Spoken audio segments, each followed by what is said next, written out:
దక్షిణ బంగాళాఖాతంలో ఏర్పడిన వాయుగుండం మరింత బలపడి తీవ్ర వాయుగుండంగా మారే అవకాశం ఉందని వాతావరణ కేంద్రం హెచ్చరించింది. దీని ప్రభావం దక్షిణ, ఉత్తర కోస్తాలో ఎక్కువగా ఉండనున్నట్లు వెల్లడించింది.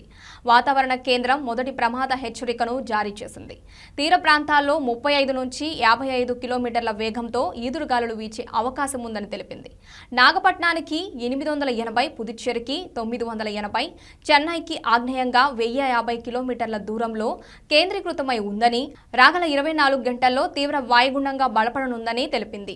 రాయలసీమలో 3 రోజుల పాటు వర్షాలు కురిసే అవకాశం ఉన్నందున రైతులు అప్రమత్తంగా ఉండాలని హెచ్చరించింది. తూర్పు హిందూ మహాసముద్రం మధ్య భాగాల్లో కేంద్రీకృతమైన వాయుగుండం గడిచిన 3 గంటల్లోనే 30 కిలోమీటర్ల వేగంతో కదులుతుందని ఏపీ విపత్తుల నిర్వహణ సంస్థ ఎండీ రోణంకి కూర్మానాథ్ తెలిపారు.